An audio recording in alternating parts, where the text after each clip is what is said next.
See Susan online. Hi, Susan, you can hear us all right? See anybody? No. Okay, we're getting thumbs up. Okay, Susan's there. All right, great. Okay, hello, everybody. Should we start? We're going to start. Today is April 11th, 2024. This is the Pitkin County Board of Health meeting. I'm calling it to order. Let's see, we have a quorum. We know that. I guess we have a roll call. Susan Merle is here with us online. I'll just call it out. John Doyle is in the room. Krista Giesel's in the room. Dr. Kurt's in the room. Dr. Giesel in the room. I keep doing that, sorry. And Linda Vera's on the room. Should I announce your credentials? No, okay. Esteemed. And is that it for board members? Thank you. Jordan is here. Here. And I'm here. I'm, as we say, I'm here, but I'm not all there. I'd like your email. I need an approval of the agenda. Do I need a motion for this? I make a motion to approve the agenda. I'll second. I second it. All in favor? Aye. Anybody against that? Yeah. Okay, we're gonna keep moving. Corrections and approval of the previous minutes. Any changes need to be made or comments on previous minutes from anyone? I make a motion to approve the minutes. Second it. Okay, motion and second by Linda. All in favor? Aye. Aye. Aye. Thank you. Thanks, Susan. We're going to open this to public comment. If there's anybody in the room or online who would like to make a comment, this would be your opportunity. And I don't see anybody calling in or online, but if for folks online, if you want to make a comment, just yell at me because we may not see your hand raised and sometimes we don't look. So feel free just to chime in if you want to chime in at anything. I'm going to close public comment because I'm not seeing any. Okay, now we're going to move to Janelle, who's speaking about detox services in Pitkin County. Welcome, Janelle. Thank you. Nice to I meet want to make sure we everyone. can hear you. Give me a sound check. I want to make sure we can all hear you. Can you hear me? I can hear you. Okay, we're good. Okay. Thank you for inviting me to share what we do in our withdrawal management program. Let's see. So the first slide is just the criteria of entering into withdrawal. It's a lot of information. I tried to condense it as best I could. Someone needs to be under the influence or can just be in withdrawal. They don't have to be both or just one or the other. So under the influence or in withdrawal from alcohol or drugs. And of course, we're licensed with the BHA, so we've kind of have a lot of rules and regulations we have to follow. A lot of our work is clinical. So when we do admit someone, they have to do mounds of paperwork. We have to go through a consent to treat with the person. We have to go through our grievance procedures, our privacy practices. We also have to go through treatment rights, our emergency procedures in the building.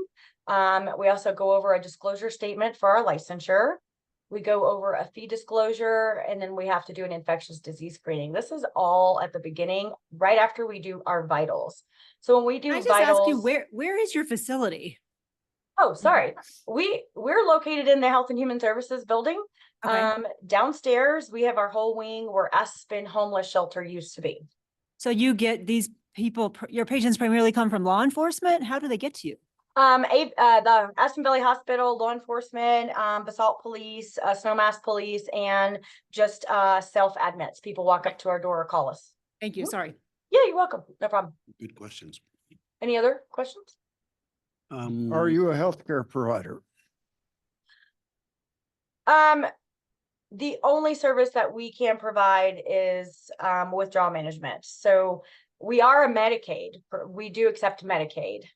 We're a Medicaid provider, but as far as healthcare, we don't provide any other healthcare components to this. However, we have a partnership. So you're with, not a PA, a nurse, or in another category of healthcare provider? No, we're not. What clinicians do you have? What's the medical training of like how to even take vital signs? Is that an MA level kind of thing? Yeah, we just take your typical blood pressure, temperature, oxygen level, and we also have a breathalyzer in order to access or understand someone's blood alcohol level. We also typically sometimes get that from the hospital when the patient comes from the hospital. We have a partnership with Front Range Clinic, which is now Porch Light. And the moment we admit someone, if we can admit that person between the hours of 8:30 and 4 Monday through Saturday, our clients go through their process. We're trying to keep our clients out of the emergency room as best as possible. And so Front Range Clinic doctors see our patients telehealth, and they do a full psych eval on them and as best they could over telehealth. They do all the assessments through telehealth, and then they make the determination on what medication is appropriate for that client for withdrawal in our care. And then they call that medication into a pharmacy, and then we pick up the medication for the client. And then we, all staff are QMAP trained. So we are able to administer those medications to the client. I'm going to stop there because someone might have questions. Thank you. Yeah. Dr. Kurt. What do you do if the person starts to have the shakes or the DTs? Can you give a benzo, or what do you do? Well, currently right now, the protocol at Aspen Valley Hospital, when someone comes through Aspen Valley Hospital, they will prescribe them Ativan. And so that is a benzo. So that's what we use. However, with Front Range Clinic, their protocol is completely different. So it's just going to be based off of what doctor the client gets to see. So we're trying to keep people out of AVH, but if it's 2 o'clock in the morning and someone is experiencing withdrawal, Ativan is that's going to help the client when they do go through and have the DTs or shakes. But you have to have that prescribed by either a Front Range Clinic doctor or AVH previously. Yes, What absolutely. What did you say the qualifications were that you all had in order to be able to administer medicines? Everyone is QMAP'd. So it's a QMAP? qualified medication administrative person. So we all go through QMAP training, and currently we have some staff are CAT, which is a certified addiction technician. Some staff are a CAS, certified addiction specialist. We do have case managers, and then we have a couple of CNAs. Okay, thank you. What is the follow-up once they're sober? Well, in our care, our goal is to connect them to services. We don't want them to discharge without resources. So during the discharge planning, we have a case manager. So the person would do ongoing case management if they consent, of course. And there's also, we do follow up 30, 60, 90. We'll do 6 months, we do a year. There's also ongoing follow-up with Front Range Clinic. So when a client's in our care, if they're admitted today, and they prescribe a very specific medication protocol, tomorrow, Front Range Clinic will do a follow-up appointment with that client to make sure the client's responding to the medication, and if they need to make any adjustments, they will. And so with the connection to Front Range Clinic, our clients not only have the access to continue their appointments and follow up for any kind of medication assisted treatment after they after they discharge from us. They also get to do ongoing case management with us. Now, if someone is planning on going to treatment, then we take a look at the insurance, or we try to find a Medicaid provider, and we connect that client to a treatment center, and then we'll arrange transportation. And then we also have the client sign an ROI with the treatment center, so we could talk about the aftercare planning when they do discharge. So there's been some treatments like naltrexone that's just given like once weekly at physicians' offices, or Acambros, things like that to help take the edge off. Maybe if not, if abstinence is not really realistic. Is those things being provided through you, or that would be referred to? Like, does the FRC do things like that? Yes, they do. We're actually trying to work with them, and they're going to be in our office 1 day a week to help. So if any clients want to come in and see them face to face, they can. Yes. Right. Are you, Go ahead. do you have any, is it just solely Pitkin County, or can people from Eagle or Garfield since it's closer than going to Grand Junction, can they now be seen at your detox center? Well, how our funding is solely Aspen Valley Hospital, town of Snowmass, the town of Basalt, I think the city of Aspen, and Pitkin County.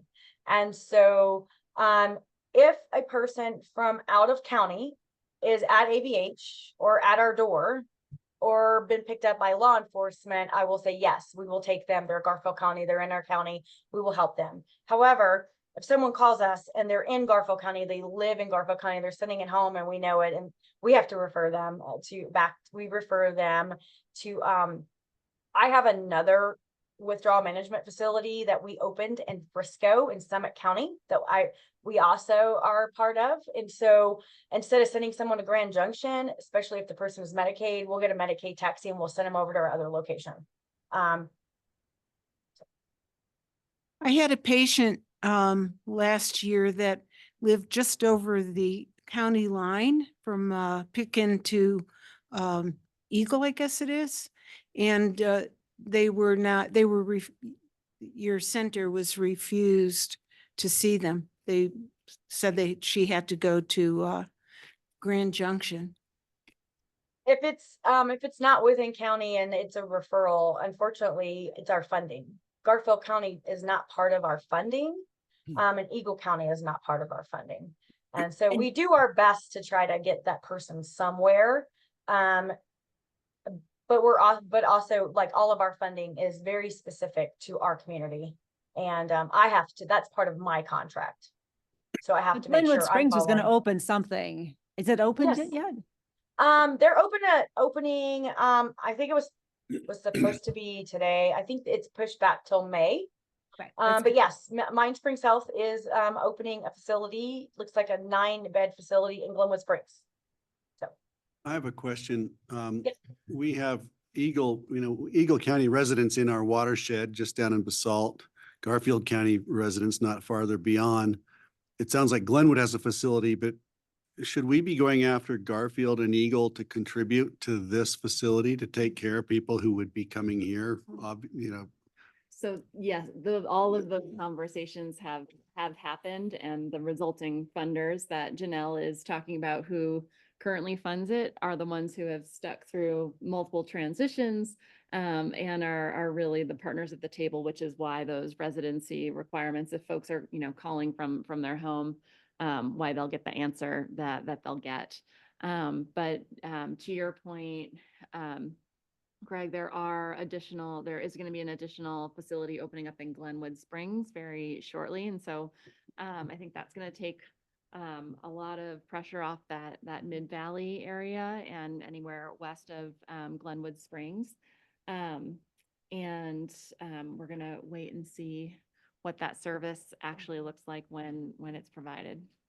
And then it's just a matter of getting the Eagle portion of our valley.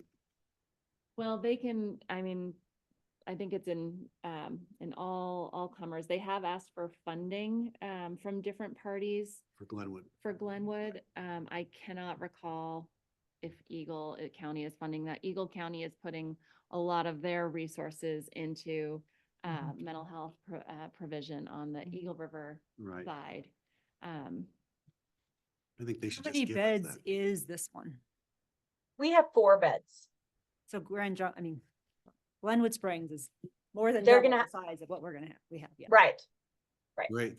Thanks for that. Well, if you don't mind, we'll just keep throwing questions when they come up. Yeah, Sorry absolutely. about that. I We don't were on mind. item F. I don't know what I don't know if it needs to 3.2 WM rule. Oh, you don't, well, go These are through, very clinical things. go through what you Very need to. clinical, I'm yeah. fascinated. 3.2 WM is our level of care. 3.2 withdrawal management. I abbreviated it. So that's our level of care that we're licensed with the BHA.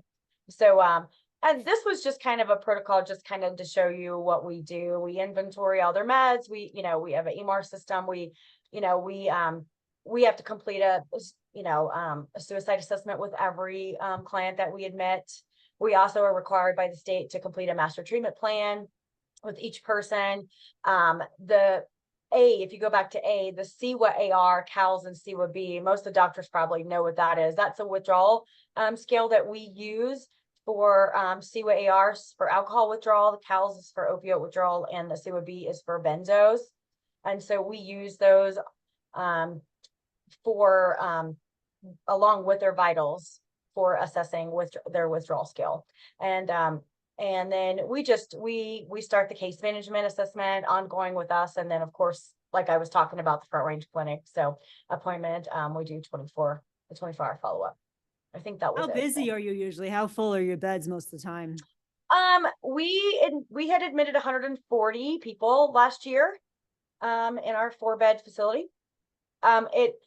We could have admitted about 180, and 40 of them all chose not to be admitted. However, the great news about that is we were running a winter overnight shelter, and we still are. And the winter overnight shelter closes May 31st. So people choose to stay in the shelter because they've just been picked up by law enforcement, or they're refusing services. They won't sign a consent to treat to allow us to treat them. And so we allow them to sleep it off in the shelter. So What is your average length of stay? that is on one of my slides, maybe. Okay, yeah. Let's Carry see on, if yeah. If you want to push the questions off to the next. Oh, it's parking okay. lot. I'm happy to answer them. No problem. Do you want to go to the next slide? I think I put the average length of stay. If I didn't, I will answer that. I can grab it on my side. So for 2023, we could see we had close to 20% admits are female, 80% identify as male. And then I give you our 6-year comparison just to kind of see where we started in 2018 and how we dropped off in 2020, 2021, and 2022. We were open during COVID because we're considered emergency services. However, we were very, very slow. People were just, terrified to come in and come in for services. So we were quite slow during that time period. And then of course, in 2023, we've increased our numbers for female and male. So we have admitted 28 women in 2023 and 113 male. And if you want to go to the next slide, that would be great. These are our admits by age and race. 26 admitted in 2023, ages 18 to 29, 37 ages 30 to 40, 65 between the ages of 41 and 65, and then 13 admits between the ages of 66 and 85. And then you can see our race, 1 Asian, 2 Black or African American reported, 9 reported Hispanic or Latino, and 129 were white. Janelle? Yes. How many of the 140 are the homeless? I might have that on another slide, but just let me grab something and I can tell you that. I think it is on. Wait. And that's also repeat. We have just wondering about recidivism and, how do these reflect repeat people? How large is the actual pool of individuals? I'm going to grab that information for you because I have it somewhere else. Let me just get to it really fast. It'd be a lot easier to just pull up my original report. I was trying to condense things and make it fit in the slide. Let's see. To answer the question. Excuse me. I'm Yeah. familiar with Ellen Anderson's Tipsy Taxi, Right. which she founded when she was in charge of emergency services for Pitkin County, Right. and that's continuing. What happens is the bartender gets a triplicate form and he passes, he keeps 1 copy, gives 1 to the patient and 1 to the taxi driver, and they get reimbursed. Do any of these Tipsy Taxi patients get transportation to you for services instead of going home? We have not had anyone come to us from Tipsy Taxi. Great, thank you. Sorry, carry on. No worries. Yeah. Let's see. We had 21 of our 120 that we admitted last year were homeless. So that answers that question. And then the question about the length of stay. So I do the average length of stay per month. Yep. So if you'll bear with me, for January, our average length of stay was 35 hours. February was 14 hours. March was 31. April was 27, May was 36, June was 27, July's 26. I could have just gave you an average for the year. That's perfect. August was Sounds like- 33 hours, September 46, October 42, November was 74 hours, and December was 50 hours. Well, why was February so low? February was low because we didn't have as many admits that month. Okay, got it. Thank you. Some of those super long ones, Janelle has explained in the past that they'll keep folks if they are waiting for a treatment bed somewhere else. And sometimes that extends that average length of stay when there's an outlier there. Thank you. Yeah, Jen. I could, November, for instance, November was what I say, 74 hours. November was a client that was in our care that actually during his stay one weekend needed to be admitted at the hospital. And when we got the person to ABH, that person actually had to be taken all the way to Grand Junction for some medical complications that were happening. When this patient was cleared, came back to us, stayed with us another week, and then the bed was available at Fort Lyons, and the client went on to Fort Lyons and is they're still doing really well. Well, Yeah.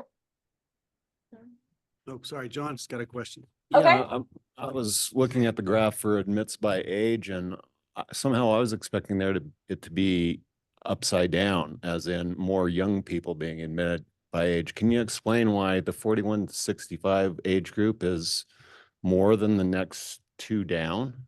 Yeah, the 41 through 65 is our white male. And that's what we have seen throughout my 6 years providing the service in Pitkin County. Our younger group, we see them rarely when we have events in town, X Games, Jazz Aspen, but our standard across the board is the 41 through 65 white male.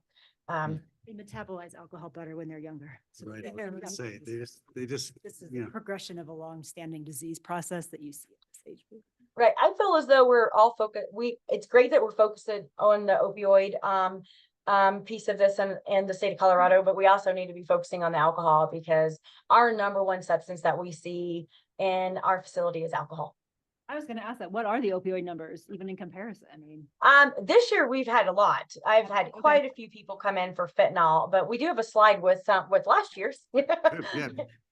Yeah. Do you want to go to the next I slide? know. Just give us the Um, slides. It's okay. We don't have to stay with this slides. No, this is I'm great. sorry. No, this is Yeah. great. You're doing great. Thank you. You're welcome. So the 6-year comparison of the unsheltered admits, we had a significant drop in 2020, as you can see that. And the reason why this dropped is we started providing unsheltered services. We started in 2020 when Nan Sundin was working for Pitkin County. We started with case management. Then we wrote a DOLA grant with her help, and then started providing other, street outreach, in-house case management services in 2021. And then in 2022 is when we officially started the day center services, where any homeless person can come in and wash a load of laundry. They could take a shower. They could sit down with a case manager and help get enrolled in Medicaid, or get connected with someone in Pitkin County services, whether it's economic assistance or and then of course and then we also started, I'm thinking, was it in 2022, we opened the winter overnight shelter in the same space. So the space will close at 6 p.m. for day center services. We clean it, deep clean it, and then we completely turn it around, move all the furniture, and turn it into a shelter at night. And then at 7 in the morning, we do the same process. So as you can say, we were serving 50 people, 50 homeless in our detox facility in 2018. But now that we started offering services, we're not seeing them as much in our detox. We have case managers working with them, and so we saw a decline in the numbers. So that could be a success. Yes, it is. Absolutely. Okay, do you want to go to the next slide? This kind of shows you where our admits are. They're all over. I mean, we spiked in June last year, 20 admits, and we're kind of steady the rest of the year. And then in 2018, we were about 180 admits, and then 2019 it dropped. 2020, of course, we considerably dropped, and then this year or 2023 we increased. Is the June peak tied to the festivals, the jazz festival, the food and wine festival? I think they are. I think it's also off. We're at the end of off season and everything's starting back up again, and we see increase. It was great to see this because we typically increase in November too, but we didn't really spike in November last year. Do you want to move on to the next one? Here's our substances. So alcohol is the number one. Of course, it cut off the number, but we had like 100 plus people with alcohol. And then you can see alcohol, cocaine we've got 9. We always track the nicotine so we can connect them to services too. So you've got 13 for nicotine and alcohol, 4 with alcohol and fentanyl. We've got heroin and benzos. And then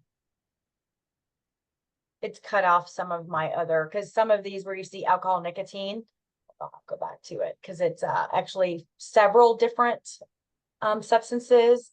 And then I've got meth and cocaine and I have a fentanyl. question about the substances. How do Yeah. you identify the substances? Do you do breathalyzer? Do you do saliva tests? Do you do urine screening or on-site or send out urine tests? We have a breathalyzer for the alcohol, and then the other substances we have a in-house instant test that we can do, urine test. Oh, and that test can identify all those various things. We Got have it, like okay. a 15 panel or 15 or it's either 15 or 18 panel test that we can see what's in someone's system. And if they go through the ER, it's urine. Yeah. If they Interested go through in the knowing more ER, about it's that. blood. I think they do a blood work on Not them in the necessarily ER. now, but just in This general. is Dr. Levin saying that they do urine in the no, ER. Oh, sorry. No, you're Sorry. right. It's a blood alcohol level for alcohol, but for everything else, it's a urine tox Yes. screen that we Is have it in similar? basically all You the time. know, if they're like as sensitive as what they're doing to what you guys are doing? To what they're doing, I don't know. Yeah, I was. I don't know. I would think that they're pretty similar because yours is on site, right? It's just like a rapid urine Yes. drug screen that you get results Rapid. right there. Mhm. I think they're probably similar. I would think that Janelle, the lab yeah, at J- AVH yeah. probably has a And similar they're one. qualitative, not quantitative. Yeah, Mhm. because if they're. Correct. Yeah. Or with cutoff levels. Positive, yeah. Present or not present. I just wanted to note. Yeah, the alcohol is the only one that we get with a level, Mhm. blood I alcohol. just wanted to note, Dr. Levin, our medical advisor, has joined us.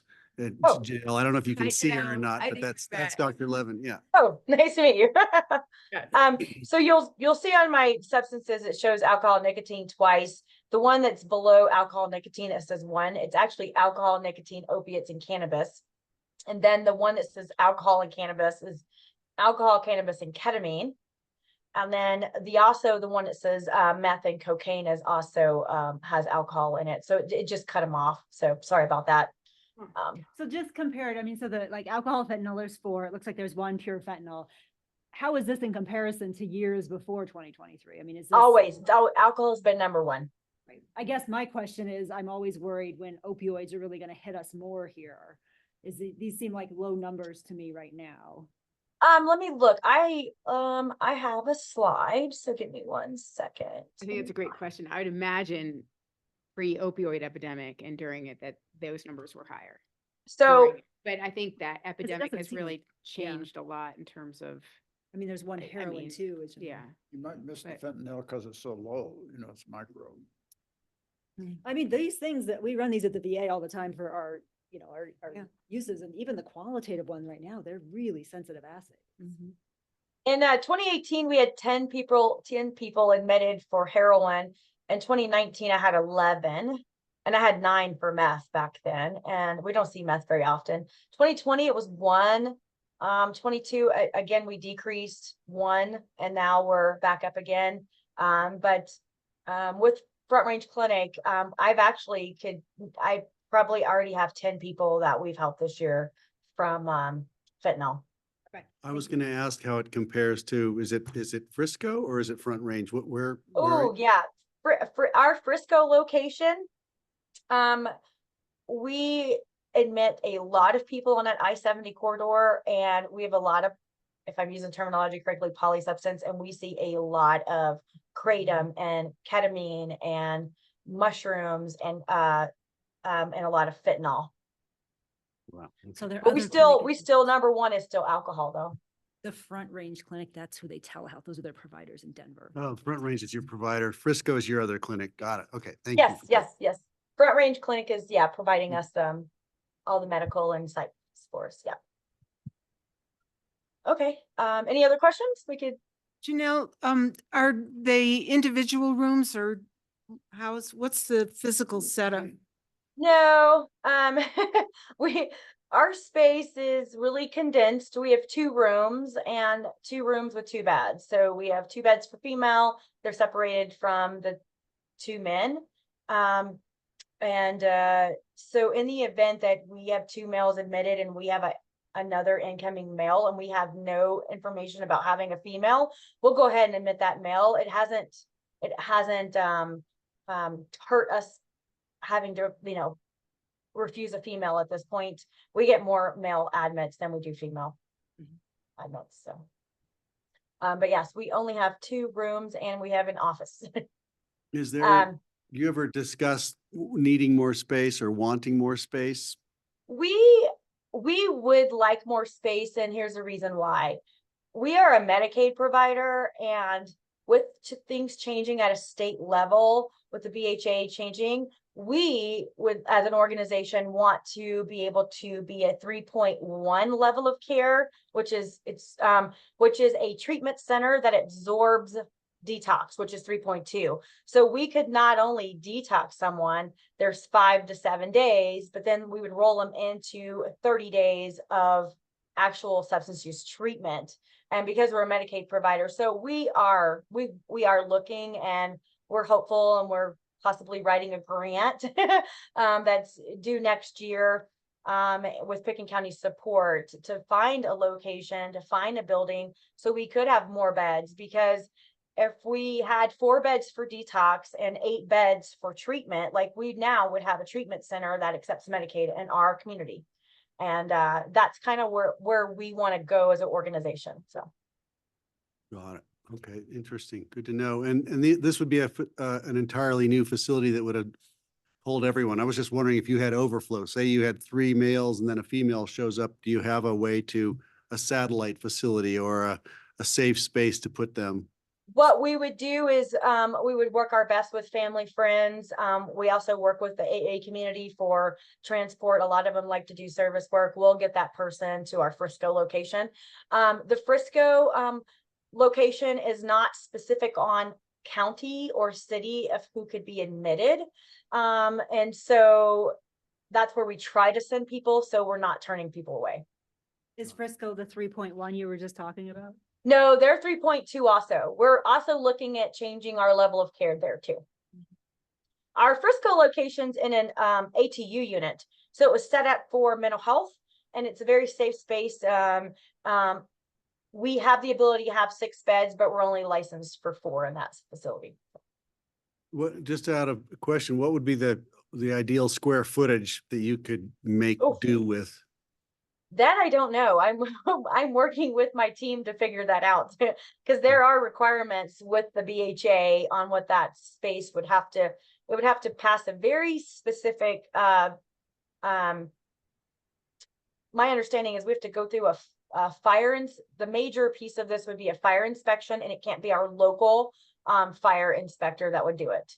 It's someone at a state level that would come in and assess and make sure you have the right square footage. So I'm working with trying to figure out what will be the appropriate square footage for that. Right. Yeah. Keep us in the loop on that. Yeah, I will. I'm thinking of a spot near the hospital that might just be Who knows? Okay, Thank you. thank you. Next slide, or unless, and so these are our referrals, where people are coming from. So by city, so you'll see we are taking Glenwood Springs, we are taking Carbondale, Newcastle, Rifle, Parachute. Like, we are getting people from Garfield County. We are admitting them. That's probably because they didn't tell it, they weren't, in Glenwood. They're probably at AVH or local law enforcement, or they were in our county. So Aspen's the number one, of course. We've got Basalt.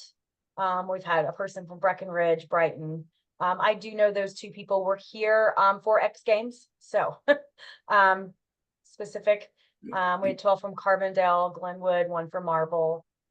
And I broke out Old Snowmass and Snowmass Village. Old Snowmass is 9, and we got Snowmass Village at 28. And then our admits by referral.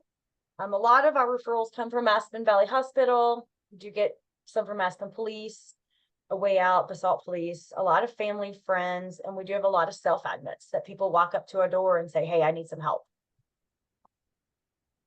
So question just regarding Pitkin, I see is only one, the Pitkin Sheriff, but you've got Pitkin. PACT also. The PACT is Yes. right along for both sheriff and police. Is that correct? So And Snowmass, City of Aspen, and the sheriff. got it. So PACT is 3. So it's split up. Just interesting to see. Mhm. Thank you. Yeah, you're welcome. Any other questions? We can move along to the next slide. I have probably taken up too much of your time, but this is the one that I really wanted to show everyone. It's like, so we were able to get 27% of our clients to residential treatments, and outpatient services. It cut it off. It's IOP, MAT, and case management, 42%. And then we had 10% engaging in NA, AA, and the Discovery Cafe is a big one now in our community. So we're thankful that we have Discovery Cafe. And then we had about 19.5% of no engagement. They refused to engage. So if you take these numbers, we're about at 80% of clients engage in treatment after they discharge out of our care. That's a big win for us because we've never hit those numbers. And it has a lot to do with the fact that we have case management. That's great. Good job. And Janelle, for reference, I mean, the 80% is incredible. Do you know, you've shared before, like the national rate or average rate in Colorado of folks who engage in treatment? It was 10%. So I don't know if that's increased. Even if it's increased, we're still way above the national. That's So amazing. That's really. You said Discovery Cafe. What's that? Discovery Cafe is an it's a nonprofit organization that has been located in Rifle for quite a while, and then they moved into Basalt area, and they're trying to establish themselves in Aspen. And so but we have a lot of clients engaging with them in Basalt and Down Valley. It's kind of like a membership. Hold on, and I can actually give you really good information on that. So hold on, let me find the email. We hold a And, lot of AA and share that with you. meetings. Okay. In those spaces, I think the last I heard, they're a not-for-profit. And Yes. They're trying to establish a space here to do like a clubhouse, like an AA Yes. clubhouse. Carbondale, or the last grant request is Mid-Valley. Their membership is free. You need to be drug and alcohol free for 24 hours to participate in their weekly group. So they have a weekly group, and then and participate in the community, participate in community service, and follow their guiding principles. And they'll provide lunches, they'll provide little toiletry bags with toothbrushes, and they do a lot of great things. So Great, thank you. our goal is to get Discovery Cafe into our space to provide a discovery group once a week. We offer a group for our homeless population on Thursdays. It's called Coffee Talk. And you'd be surprised at the amount of people that come. One of the local bakeries in town donates the pastries and the coffee. And then we'll have 10 plus of our homeless clients attend. And it's a space for them to talk about their challenges and their, what they're going through, and how we, and it's just a good support group for them. We do that on Thursdays. No, yours is is it like an AA or includes AA? Would AA people go to Discovery Cafe? I can't answer that question honestly. All right. Discovery Cafe, I think, is for anyone that's been sober for the last 24 hours. That's their one of their main Right. if But you I can't was show just- up intoxicated. So So my last question on that is just your facility at Health and Human Services wouldn't be like a regular AA meeting place. Is that correct? Or no, we don't have the space. Although if we were to be a treatment center, we want a recovery campus is what we want. We would bring in AA because part of the 30-day treatment would be attending AA meetings. So it would be great to have a space for that. Yeah. got it. Thank you. Any other questions? Okay. For those who might not have heard that online, Discovery Cafe is classified as a peer support organization. So it has kind of a different orientation than AA in terms of Yeah. principles and. Yeah, they're a little bit different. They're kind of their own thing, and they are trying to train more and more folks as peers. Okay. So but usually it's a certified peer that is leading the group. And there's one like specific director from Rifle who I think is leading that. Yeah, I'm looking at their flyer right now. They provide food, coffee, tea, that peer-to-peer recovery support, discovery groups, Wi-Fi and access to a computer, recovery coaching, access to mental health. They have health and fitness activities, daily encouragement and connection, and seasonal pro-social activities. Thank you. Yeah, you're welcome.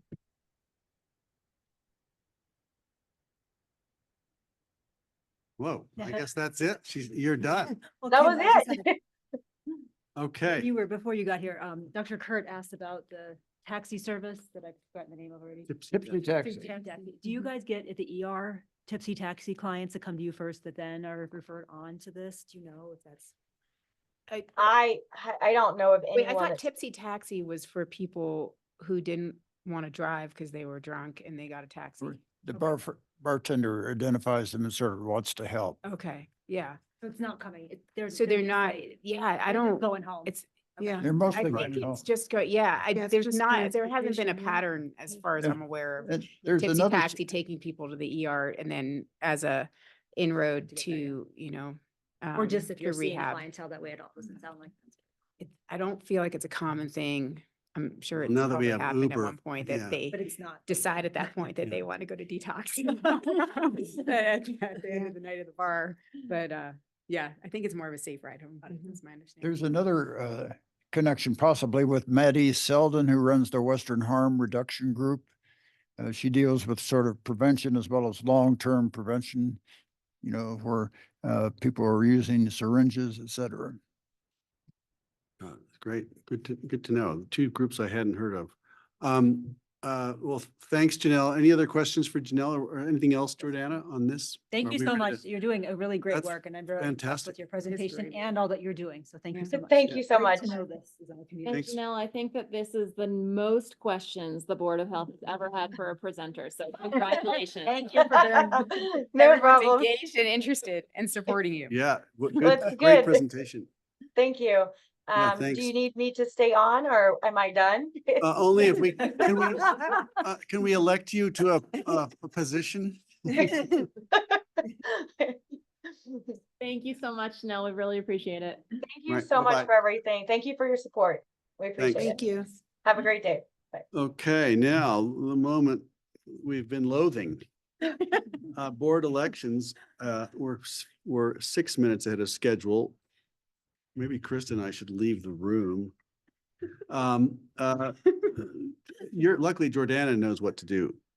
Yes, it is time for board elections. Every year at our second quarterly meeting, we elect a chair and a vice chair.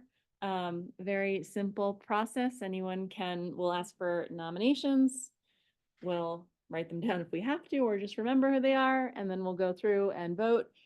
First, we'll do nominations and voting for the chair position, and then we will go and do nominations and voting For the vice chair position, Larissa will be recording. We just need to record those that were nominated and then the number of votes that each nominee receives. Any questions? I nominate Greg Postman for chair. That's a little, I it's a little too second. early for that. It's a little too early for this. Susan hasn't said a word yet. Like, I think Susan is pining for this. Oh, you have to turn off your mute. I want to hear what you have to say. She's shaking her head no. Now she's You're- swearing. You're still, you're still muted. Throwing things. Sorry, I had to find my mute. Can you hear me? Yes, we can. Thank you for nominating yourself. I was don't reading think your that happened. lips. I feel really out of my league in most of this discussion. I was just sort of in awe. Well, I've got to share something with you, and you know this as an elected official, that often I realize I'm the least knowledgeable person in the room. And it's like a battle of wits where you're unarmed, right? You're coming to a battle of wits unarmed completely. And it's kind of ironic. And so I realize that one thing I can do is run a meeting, I think, fairly competently while knowing nothing. And so at least I'm being useful in that You're a regard. humble leader. I'll accept the nomination because I think it's easy. I have to let you all know I'm running for election. It's a tough race. My opponent is a shiftless laggard, but they might beat me. And so I just wanted to say I may not be sitting here next year. Well, we'll take that as it comes. My opponent looks a lot like me. So say, aren't you running unopposed? I am. That's why I can disparage my opponent. Okay, now do we get to nominate a vice chair like Krista? Can I? Oh, We've got yeah. to vote. So we want to know if there are any more nominations for chair. I move nomination cease. Nomination cease. Oh, Okay. what about, there's got to be somebody who thinks I'm pretty bad at this. Cease to end. Okay, This is your chance, John. so if no one else wants to jump Or he's in, not here. Take the wheel. it looks like now we get to vote. So all those in favor of Greg Postman serving as our chair. Aye. Aye. Opposed? Opposed? You're outvoted. Okay, thank you. I Greg, accept. where shall we count your votes? Do you want to count opposed or for? I'll do, no, I like to be part of the consensus. So All right, unanimous. thank you all. And I'll try to up my game. My campaign slogan, by the way, was "You could do better." Poster to follow. Humility. All right, Okay, now for the moment I've been waiting for. there we go. Now we get to, I'll take nominations for the vice chair. I'll nominate Krista Giesel. I second. Any other vice chair nominations? I would just like to give a speech. I think she has so much bandwidth that I know this will be easy, and it seems like you've done very well at this, and I'm just glad you're there. Well, thank you. I appreciate that. And right back at you. And I really appreciate serving on the Board of Health. And I think that you run a very good meeting. That's a much better Thank you speech for than I gave. letting me be your wingman. I appreciate that. All right, all those who'd like to vote in favor of Dr. Krista Giesel serving as the vice chair. Aye. Aye. Thank Aye. you. Unanimous as Okay. well. All right. That was Yeah. painful. Easy. Easy and painful at the same time. Like a dull needle. Okay. Communicable disease. Oh, this is like something I was just eager to get to this one. Come on down. Thank God. Thank God you brought something uplifting for us after that. You know, we just like to keep it interesting. And then Nancy, there is a little video. If it plays, great. If it doesn't play, it's fine. And for the record recording, the this is video is really Carly. Carly Sense is here for this. Thank you. everyone. Great to see you. No, thank you. Wonderful, Carly said. No, thank you all so much for having us again, having me again. First off, just want to start with kind of the big hot button topic that we always kind of address during these sort of months is looking at respiratory illness season. So our COVID-19, our flu, and RSV. Fortunately, I can almost say that we are done with respiratory illness. If you look at that left-hand graph, that is from the CDC, that is the influenza-like illness kind of tracker over our respiratory illness season. That red dotted line is this current season. You can see we are just there, still above, but right there. How large is the region that covers? The country. That's the Yeah. the nation. Yeah, Okay. yeah. So that's sort of right now because locally it is certainly we've entered our off season. We've seen a really big decline in activity locally. Taking in those big numbers is a little bit easier to look at the trend. So comfortably seeing locally and nationally that respiratory illness season is on its way out. I did just want to call out sort of looking back on the season as we compare it year over year. That's what that right-hand graph is. And so again, that red dotted line that's kind of called out by that arrow there is the influenza hospitalizations for this year compared to years prior. So doesn't take into account COVID-19, doesn't take into account RSV, but just want to highlight that flu certainly did a number throughout the country this year. Flu was a pretty strong indicator in hospitalizations. Locally, it was actually over our COVID-19 hospitalization rates. A lot of those had to do or were associated with out-of-state visitors, but still, that's a lot of severe flu that were seeking care locally. So it was a pretty severe or a pretty heavy-duty flu season. It'll take a few months for the CDC to declare what level it was nationally, but just hopefully on the way out. Next time we talk, it probably won't be about respiratory season. Question about scale. Okay, the bottom scale, you've got numbers which look like the weeks of the year. Yes. So I can barely see it, but Let me zoom in. right about the peak of the flu, just after the peak is the beginning of the year. So that's a Christmas holiday season flu spike. Yes, exactly. So right over that New Year's into kind of that second week, January. Got it. Thank you. And then the numbers on the left, the y-axis is millions or Let me zoom it in. I You- know it is a per capita rate per 100,000. So similar to how we measured our incidence rates. thank you. And this is why we vaccinate for flu in the fall. That's why we vaccinate we are in the fall. Very prepared with our antibodies by the time. And then Exactly. Is there an RSV one just out of interest, just specifically RSV? RSV vaccine. No, data. Oh, yes, I don't have it included Okay, in no here. I'm worries. happy to send it to you after the fact though. So happy to kind of forward that on. But yeah, to vaccination, you can definitely, especially on that left-hand graph, that red dotted line, you could see how long this season was as compared to prior years.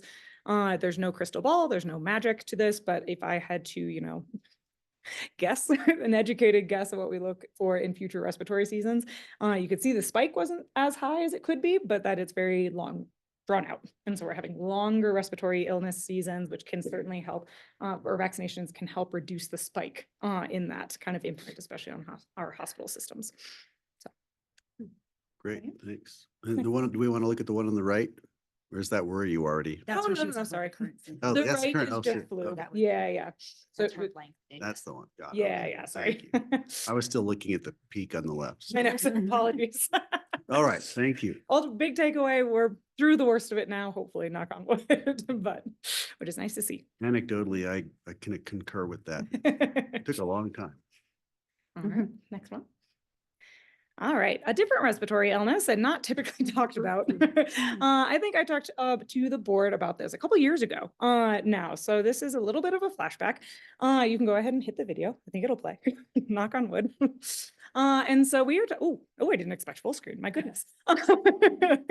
So looking at that bird, highly pathogenic avian influenza is common or not common. It circulates and is endemic in wild birds. So think about this as a waterfowl. It presents as neurologic symptoms. You can see it sort of stumbling around. It's not able to keep its weight right. You'll see bobbings of head. So they'll kind of weave their head across. Locally, we see a lot of Canadian geese, but it can be ultimately in any bird. So just wanted to highlight that in birds, it is spreading right now. We are seeing the current and ongoing massive global outbreak of highly pathogenic avian influenza. I don't know how to exit the video. Sorry. You can all just watch a sick bird forever. Sorry about that. Carly, do they die? Yes. Well, you could learn all about the And symptoms is it of avian spread, influenza. is it spread to other animals? Like if a canine eats a goose, does it? Yes, and then- which is why we're bringing it to the attention now. And so I just want to highlight that it is endemic in wildlife, to keep an eye on that. Locally, we get a lot of migrating bird species, so that's why we sort of talk about it now. And that it has caused sporadic outbreaks through poultry populations globally, kind of throughout the years, right? If we kind of flash back to a few years ago, this is why the egg prices went through the roof, I think in 2021. So what's happening right now is that there has been this ongoing global outbreak since 2022.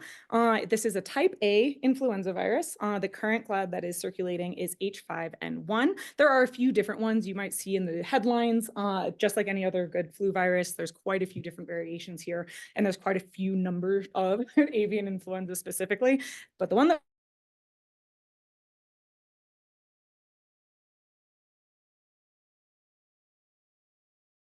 and mammal species across the world. I think in the United States, it's 21, if I remember my math correctly. And that in not all mammal species is this causing really severe illness, but in a select few, it has caused really large spread die-offs. Think if you look up seals and avian influenza, it caused really large spread seal colony die-offs. And so right now, why this is in the headlines, why we're talking about it now, is that this has been identified in dairy cows across Western and Southern United States. Texas is catching a lot of heat right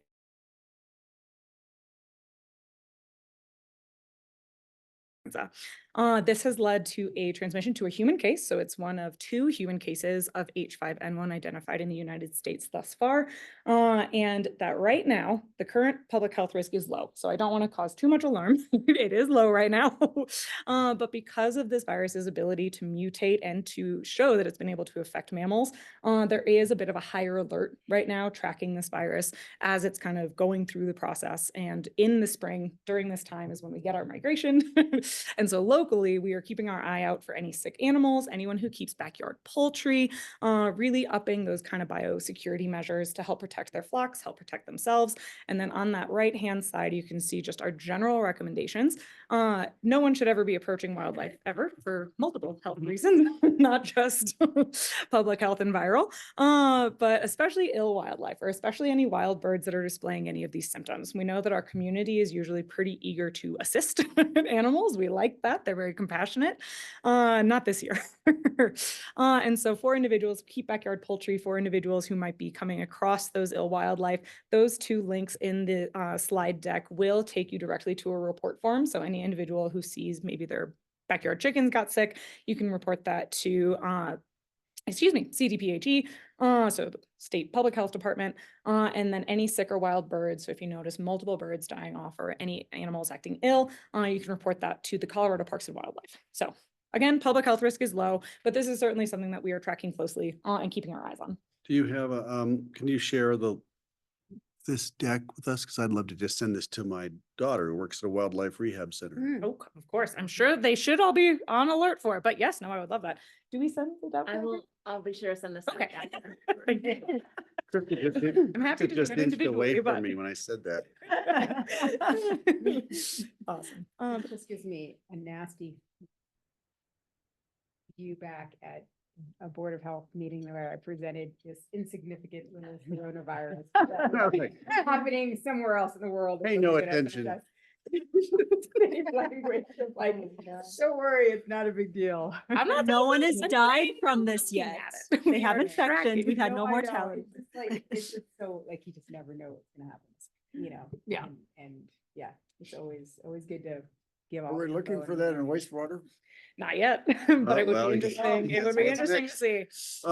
I have a question. H5N1 is such a familiar term for influenza.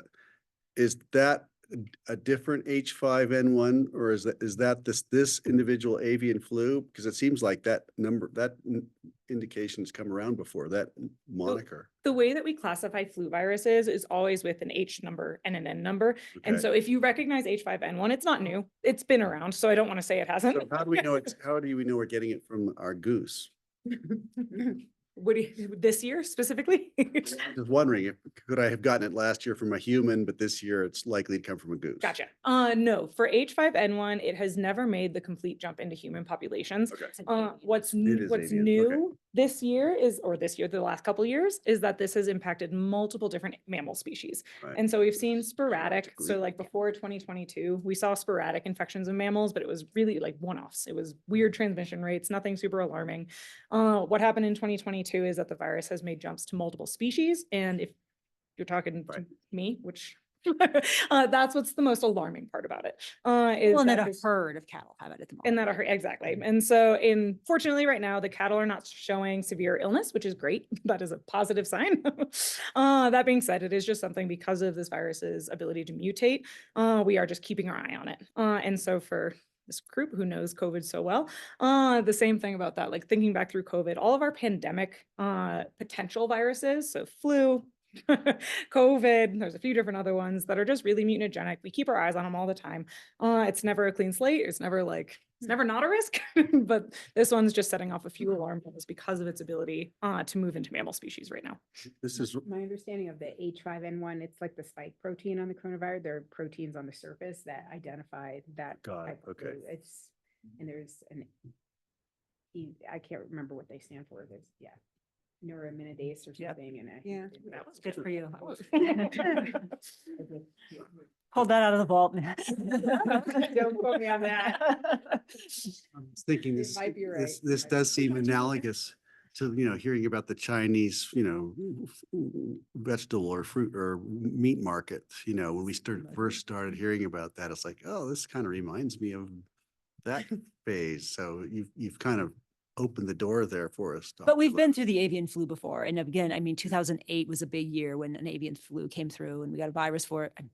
We got a vaccine for it Yeah. very quickly. Mhm. So I think it is a different Got it. beast in all sorts of ways. Absolutely. And the United States, to the point, does have a stockpile of H5N1 specific vaccine available. Not a lot, right? Not on the population level. It wasn't that hard to manufacture it at the time. Yeah, we have a good backbone for flu vaccine as is, and this is just I another mean, this is example of an it. example of the concern for the future, that these are viruses that are jumping over from animals to humans. And Mhm. that's what's gonna be the big concerns and. Yeah. Now you're trying too hard to allay my concerns. I don't think I was, trying to lay I was gonna say, oh, that's what spooks me more than That's most better, things, but. But no, Thank it you. is, again, not a big risk, but something that we are certainly keeping our eye on. And that the public can be aware of and should know where to report things if they find, yes, funny birds. All right, next. This one is a little more close to home, so to speak. So another kind of headline catching topic is the current measles epidemic that's occurring globally. So I don't want to say that this is unique to Pitkin County. This is unique to the United States. It's not. This is happening across the world. Is this massive resurgence of measles? And so the EU actually reported a 30 times increase in measles cases in 2023. And so just in that scenario, going from close to 1,000 to over 30,000 cases over the course of a year is a massive increase. And that the United States is not immune to this. And so the United States is also seeing a really sharp uptick in measles nationally. And so it's at a much lower rate currently than the EU, but that doesn't mean we couldn't get there if we really tried. So right now we're looking at 113 cases over the course of 7 different outbreaks so far in 2024 alone. And so just to highlight that scale difference between 2023 and 2024, that is 58 cases total in all of 2023, which was actually, again, an increase from the years prior. And so in 2000, measles was actually considered eradicated in the United States. We had implemented really robust immunization efforts since 1956, if I remember my dates correctly, up until even the 90s. In the 90s, it was a 2-dose series was actually approved. And that is what really drove that high immunization rate really drove measles kind of out the way, which was great. What we are seeing currently is a big push in measles outbreaks occurring in under-vaccinated communities, unsurprisingly. And the cases of those 113, over 58 have been hospitalized. So I just want to highlight that this is not, I hear it a lot, it's not like the chickenpox. This is something else. This is a different beast. Measles is very bad. It has lifelong impacts. It can really drive people to be very, very severely ill, in particular children, and that really vaccination is one of the best proactive measures that we can take. Currently, the United States outbreaks have really been driven by travel acquired cases. So individuals who traveled to an area where measles is really predominant or is flaring up right now, have caught measles, brought it back. And then that lower graph, you can really see what the CDC is saying about the risk to communities. So individuals go travel, they catch measles. What happens once they come back? What is the risk to that community? And we can really see the difference there is in vaccination. Vaccination rates really help protect communities, help protect individuals. So next slide, please. Which brings us local. So this is another just big plea to encourage our vaccinations. I know this group is phenomenal about this, but why vaccinations are so important. So 95% vaccination rate is what keeps measles from spreading within a community. That's an incredibly high rate. That is a lot of the population getting vaccinated. And so the United States used to be at that. Currently, very, very few states actually are. The largest outbreaks currently occurring or have occurred in 2024 have been in Illinois and in Florida. A lot of those cases are all associated with under-vaccinated communities. In Chicago in particular was with recent immigrants who were staying at a care center over the winter. And so just want to highlight on that on that map, Florida and Illinois are both in that light orange category of between 90 and 94%. If we look at Colorado, we are actually below that. So Colorado technically is at higher risk of experiencing a pretty severe measles outbreak than the two states that are currently experiencing measles. So functionally, this could be a matter of when, not if. For Colorado specifically. And so looking at Pitkin County, we are really fortunate that our MMR vaccination rates are pretty high. We are, as a community, above that 95% threshold, which is fantastic. I think that speaks to this group. This speaks to our community. It speaks to our doctors and our school nurses and our families, all willing to kind of engage with that vaccination.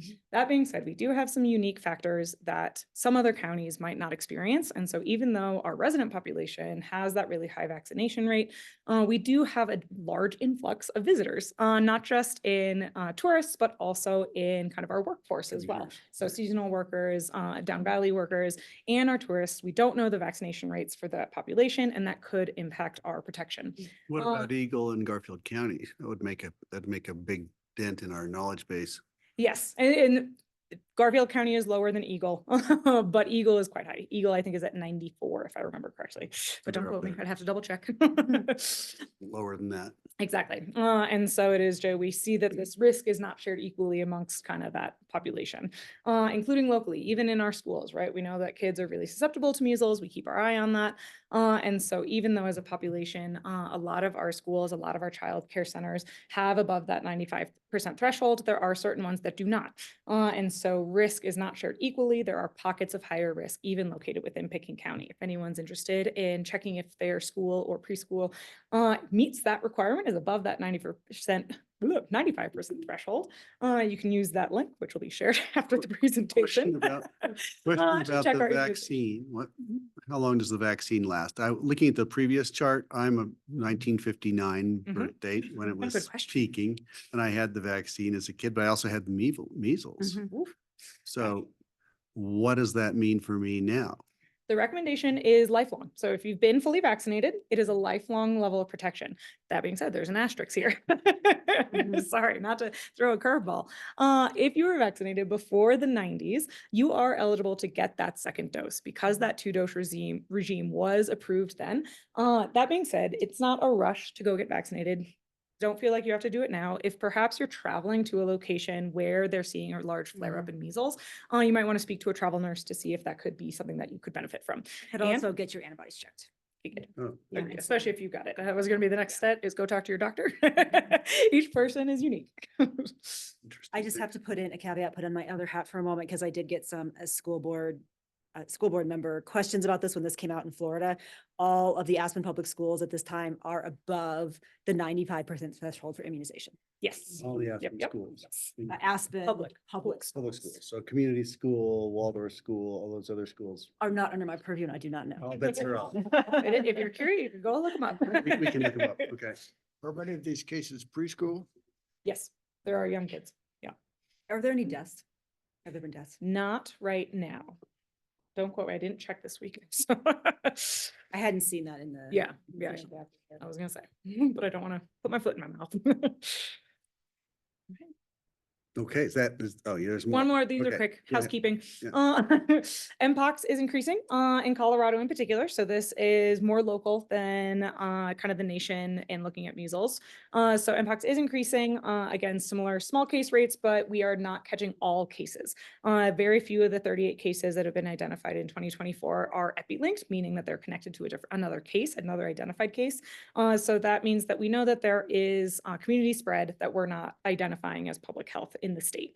And so many of these are located on the Front Range. That being said, this is just a big ask that if anyone who identifies as at risk wants to go get vaccinated, now is a great time.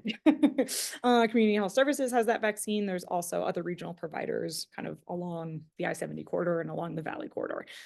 So keeping our eye on Mpox. Delayed testing due to COVID-19. This is a kind of amalgamous big topic, but I just wanted to throw it in here because I've seen a lot of misinformation circulating around this. Turbo cancer being kind of, I think, the recent headline riffs off of some of the misinformation sites. And so just wanted to highlight that during COVID-19, this is not a new story. We've talked about it in the past. A lot of people deferred medical treatment, meaning that when they sought testing, when they sought treatment, once the pandemic ended, a lot of these longer term illnesses have progressed into more severe states. And so for HIV, we've actually locally had a time space alert for HIV cases, meaning that we just had a couple of cases identified locally, which set off an alert. Same with syphilis. If everyone's paying attention to what's happening with syphilis in Colorado, that's increasing, and in particular stage 2 syphilis. So it's getting caught at a later stage. And this is the same thing that's happening with turbo cancer, which is not a real term that doesn't exist.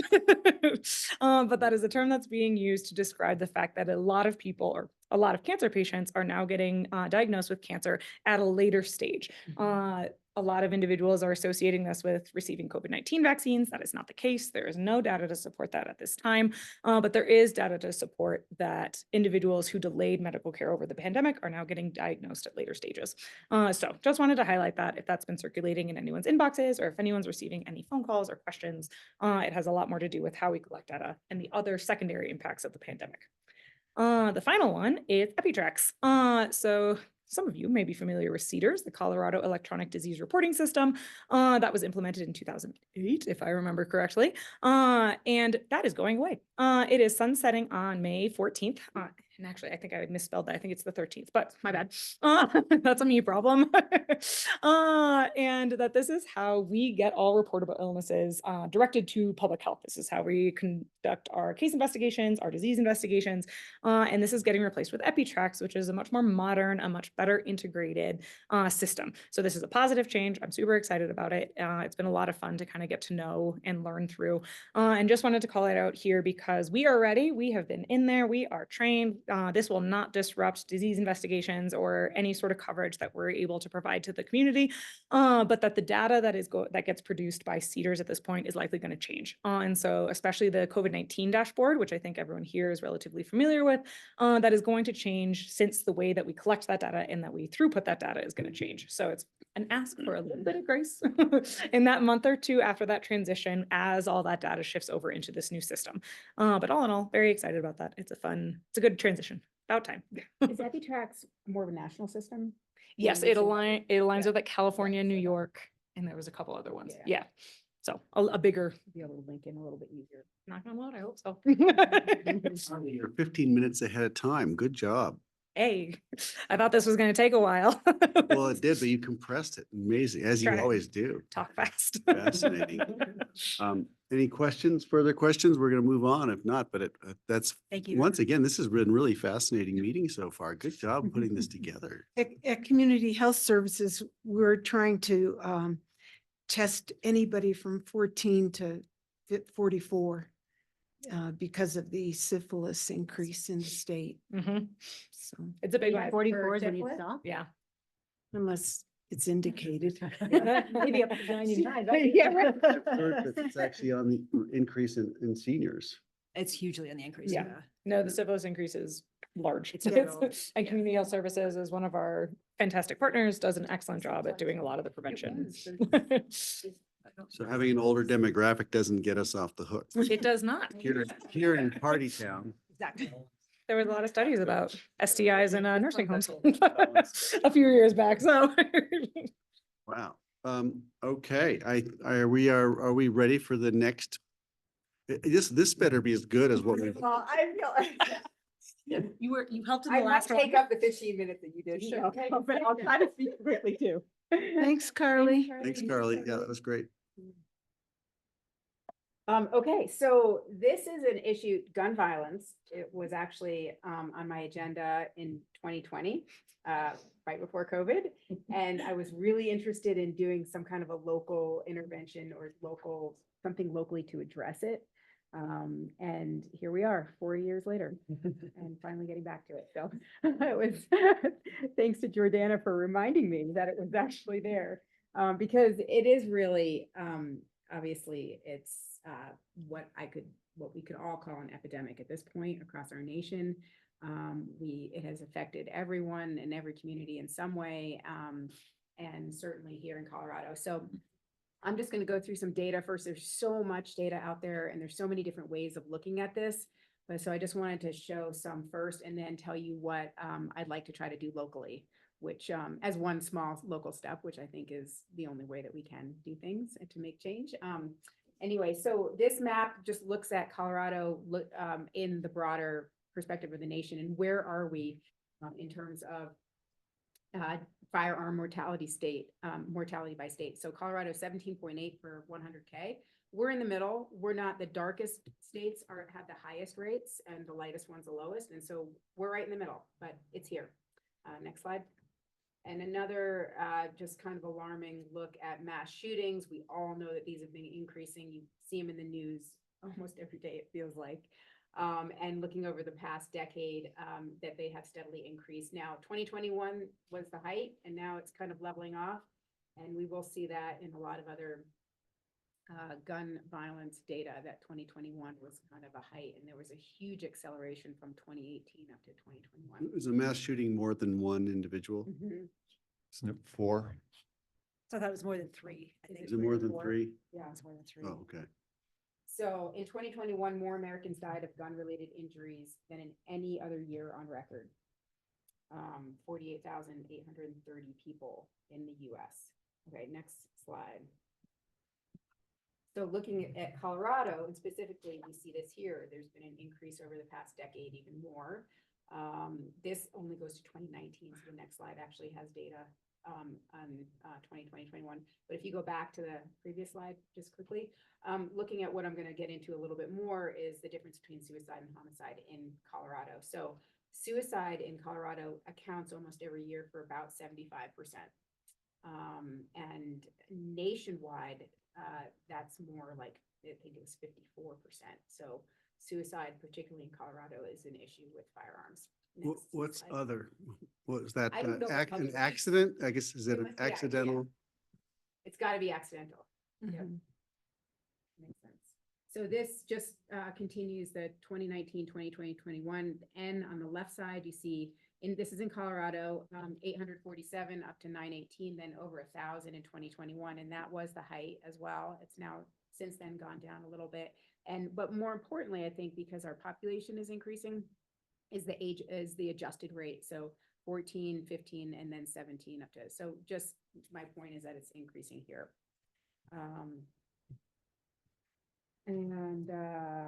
There was a stat, I have to look at this more closely, but I did take this down that the number of, thanks. Thanks for doing that. Oh, no, appreciate that. I meant to do it. The number of firearm injury deaths in Colorado was greater than deaths due to motor vehicle crashes, opioid overdoses, colon cancer, and influenza in those years. I don't have the data for that, but that was an alarming statement. Do you have child deaths in there? Yeah, I'll get into that later in a couple other slides. So next slide. This looks at suicide rates by state. So again, a bigger picture looking at Colorado in the United States. We are in what has been called like the suicide belt in the Western United States for multiple reasons why suicide is higher in the Western states, Montana, Wyoming, Colorado, New Mexico. Our rate, did I put our rate in here? Well, it's in that 22 to 27. So we're one of the highest, but not, there are two that are higher than us. But high concern for in the state. I think. Can I just ask, I know there's been talk about high suicide rates at high elevation communities. And I'm wondering that belt follows the Rocky Mountains. Yeah, But Right. I'm wondering, is that what it is, or is there something I else? think there's a lot of theories as to why, when the Western states, there's more of a reliance on independence, that you can't like ask people for help, that you're self-sufficient, that you're in the Wild West, like all of the culture of the West that is, and it's more spread out. So there's not as much community support as there are in these smaller, closer areas in the East. But I think there's a lot of conversation. I don't know if anyone else has. That wouldn't Mm. explain Idaho and Utah and Nevada and Arizona, but Yeah. And I'm sure there's a slide on this, but I bet that breaks down along gender as well. Mm-hmm. It does. I have a slide coming up. It's not on gender. I didn't put that one in, but I'll tell you what that is in Colorado. So the next slide is, actually, I skipped one. So so Colorado, the suicide rate is in 2021, we were the 6th highest in the nation. I think we're still in the top 10. So really concerning. And knowing that firearm injuries at 75% are suicides here, that we're kind of zoning into like a huge problem in Colorado. Half of all suicides are by firearm. Okay, next slide.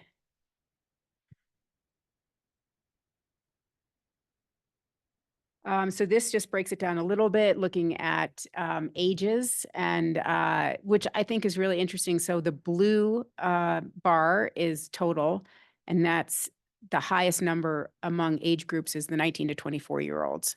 And then that breaks it down in homicide and suicide. But interestingly, if you go up to the 65 plus year olds, they have the highest suicide rate in that age category.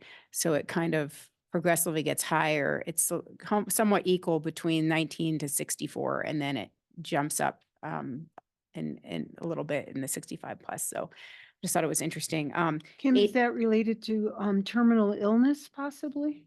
I mean, I think a lot of it, probably a lot of factors, I would think. And I know that suicide in older male, single male is a very, very high risk factor. Depression. and February is isolation. sometimes the peak Depression and month. isolation, yeah. right. It's Linked cultural with areas. alcohol or from our earlier Addictions. That's what I was gonna say. conversation. I was Yeah. gonna say, just, this is a lot of my population, quite honestly. Yeah. And I think it's these multifactorial things that maybe the terminal illness is the factor at the end that Mhm. is the precipitating factor, but that they're just so at risk for all the other things that were just mentioned, alcohol, depression, loneliness, Yeah. and that they we talked- have access to firearms in our state. I mean, that's the underlying common theme here as well. Mhm, I- absolutely. What about hypoxia? Is that something they measure when they, I don't think there is there's Wait, not an hypoxia association related between to suicide? Yeah. there's no association to depression or No. suicide with that? I mean, that's interesting. No, I mean, I Mm. think, living at this altitude, we are hypoxic according to people I who think are we at all sea are. level anyway. But I've never seen that link or heard of that conversation before. Yeah.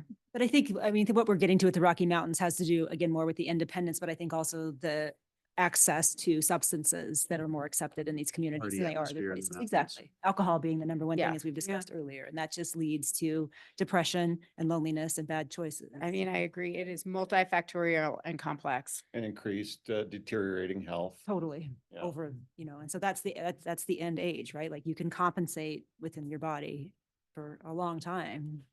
And to your question, the stat I got was nearly 85% of those who die by firearm in Colorado are men. Very high, disproportionate. Okay, so next slide. now looking at counties by counties. I mean, I know there's always been conversation here that we're the highest county or we've got the highest rate in the state, our county, but we don't. And I'm not trying to defend it at all, but we are in the lower, according to this one, and this only goes up to 2019. I couldn't find one beyond that, but we're not the highest, but it's significant. And I think in small communities, when there is one, and there are also many that are not in the newspapers, that it affects people very greatly. So you get this sense that it's like more common here than in other places. But Pitkin County, the rate is 11.3 per 100K. That's Park County, that's the darkest, right? Oh yeah, sorry, the darkest is Denver, is Front Range. Oh, is has it to be already? Huh. It's not like Colorado Springs, does it? Wait, no, it does. Oh, is that Summit? I think that's Park. Denver would be north of it. So is Chafee the little one? Like Clear Creek. Okay. Denver should be. It is the one who knows. Someone from the county, can you speak up? I know. Indeed. Yeah, and again, that's per 100K. So this is rates, Oh, yeah. not numbers, not overall. County is pretty desolate. The what? Park County is pretty desolate. Yeah. Yeah. Right. And there aren't that many people But there. the thing, If we- like a few is going to affect their Yeah, numbers quite a few substantially. would do it, right? Can I ask you a question? Oh, yeah. Sorry. Come on up. Oh, yeah, may as well. So I am curious, do you know, I noticed that talks about suppressed or unreliable data. Do you know what they mean by suppressed? I don't know. That- I know that's it's an a weird, interesting it's a piece of- strange 'cause that's a term. huge swath of- It's usually suppressed if there are less than a certain number in the county in that year to protect privacy.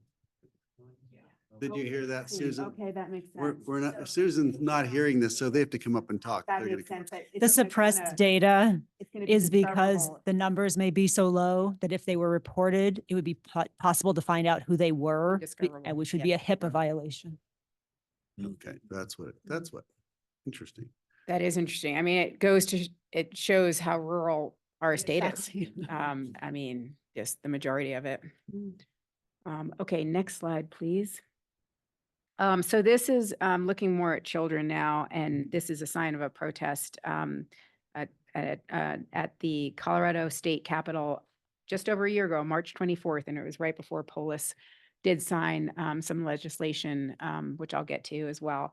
And we just think about the school shootings here, Columbine in 1999. This is the 25th anniversary. Aurora in 2012, and it just it's all across the nation, and we certainly think about children and guns. So the next slide is kind of an alarming. Oh, that one. This is alarming. I mean, it looks over the years in terms of school shooting incidences in K through 12 schools, U.S. compared to Colorado, and we certainly are right there. Even though these are not discussed every day, and the extent and the acceleration of it really since 2018, 2016. So the next slide. This is a really alarming slide for me, that you look at firearms, and this is the top 5 causes of death for children aged 1 to 18. And firearms have overtaken motor vehicle on traffic accidents. And that was in 2020 that occurred. So guns are now the leading cause of death for US children and teens. And 2020 was a low year for firearm anyway, wasn't it? Because I thought with COVID and people kind of isolating, we had less. Not from the numbers that I was seeing. No, that's. Yeah, but- I know. It I mean, I seems just like think- COVID had Where did- accelerated and Well, increased. that's why all the- 21 was so bad. Like 21 was 20 tight. itself Yeah. was kind of a nadir. And despite that, this is still overtaking the data that year. I mean, Yes. that's shocking to me, I think. It's frightening. Yeah. Yeah. I mean, we look at all the legislation and the improvement in motor vehicle traffic accidents with children, and how with firearms and the lack of legislation Yeah.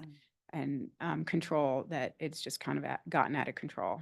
I get the impression the next 4 years on this chart would reflect an upswing. I don't know about firearms, but I keep hearing about motor vehicle accidents and that's probably it. I was wondering if that's going to go back up because it seems that there's a lot more speed think violations. Firearms was overtaking it. That's the thing. Well, yeah, yeah, it's Right. definitely overtaken it. I'm just not Will, sure. will what- motor vehicle go back up? We'll see. Yeah. Yeah, that may occur. Okay, so the next slide is Polis. And so I didn't realize this until really looking into it. Just over a year ago, April 28th, we'll move you over to the side, that Polis, that Colorado is really fairly aggressive in gun control, and Polis has done an amazing job. And it really, this April 28th, just over a year ago, was really a landmark, kind of very significant firearm reform in Colorado history. And so he put in 4 laws. One is a mandatory 3-day waiting period. He raised the minimum age from 18 to 21, install and increase this ERPO law, the red flag law, which I'll go into in a second more, and then easier for gun victims to sue. So he put four of these through. And I don't know if you know what the red flag law is. So it's the extreme risk protection order. And you probably know about this, but so there are individuals it's basically a civil court order that temporarily prohibits a person in crisis from possessing or purchasing a firearm. So there are people in the community that can do this now, as of, I think it went into effect July 1st. And so these are law enforcement officers, licensed healthcare professionals, mental health professionals, educators in schools, higher education faculty, and then household members, people who reside with people that they think are unstable. And if they were in possession of a firearm, would put them or others at risk, that they can legally take away that right of owning, of having or buying a gun in the state of Colorado. And there's ERPO laws, I think, in 20 other states as well. And then in the news recently, the past few months since January, there's a huge House Bill 1292 that's to ban assault weapons in Colorado, an 11% tax on firearms and ammunition, and then increased concealed carrying areas and restricting that carrying areas. And I don't know all the details of this. So prohibiting carrying guns in certain areas in Colorado. So all of this is in legislation being pushed by Colorado Democrats at this point. And so Colorado is fairly progressive, but there's still a long way to go. Is there any information about sheriffs or police agencies,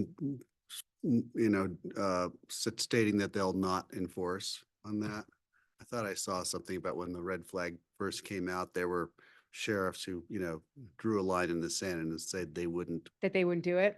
do it. If we do a newspaper search, I think we'll find. You find some, something like that. Yeah. That's the best way to get that information, but even locally, the law came out and then it takes a little bit of time to figure out, well, how do we actually put this into place?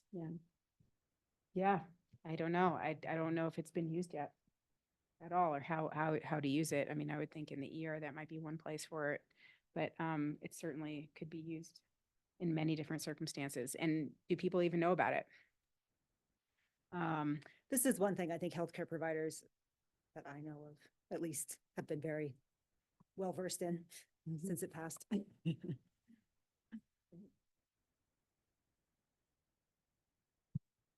Yeah, which is one place for sure. Yeah. Yeah, to make that determination. But mental health providers, I'm sure, are as well. So there's different gun violence prevention strategies. Legislation obviously is an incredibly strong one. And another way, which is what I thought might be an interesting intervention here. Next slide. Oh, yeah, sure. What? Oh, It's okay. you need the driver? We'll get it in a second. It's the next slide, but Oh, next. what I thought would be really interesting is looking at gun storage, because gun storage is certainly a strategy that works. If it's locked up, you can't get to it, right?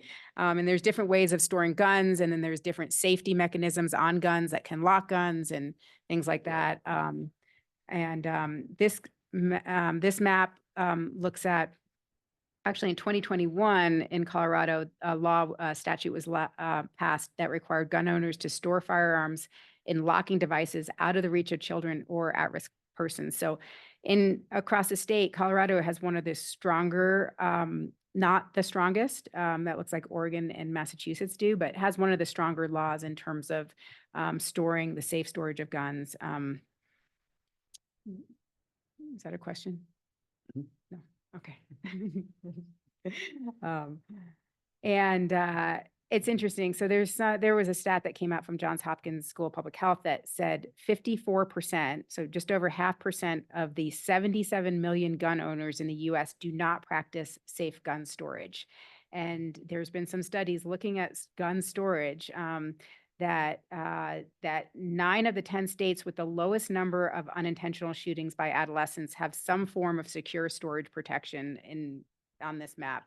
And then the states with the highest rates of unintentional shootings by children have very limited or no secure storage laws. So, practically and logically, this works, right?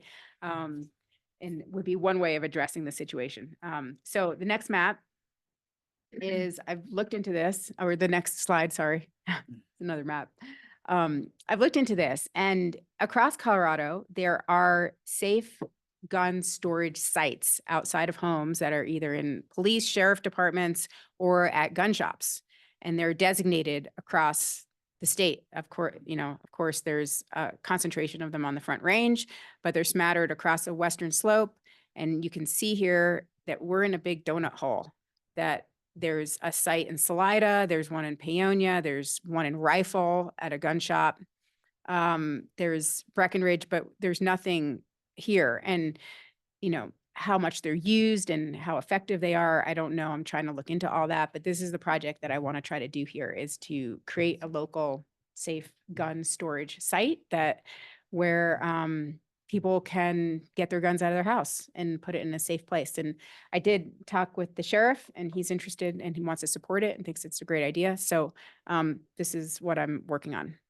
So it's like a safe deposit box, an armory. Yeah, and I might look a little different in every location. And so I'm just doing some lots of phone calls and trying to talk to sites that have this already established, and then put us on the map in Colorado as a safe site. And, there's also a lot of other things that we could be doing locally, but just to take a first step.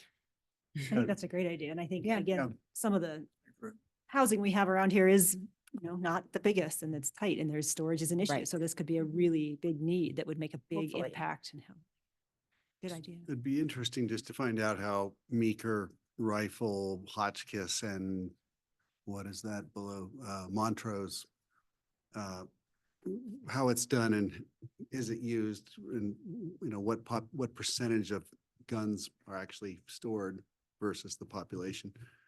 I don't know who would have that, but Right.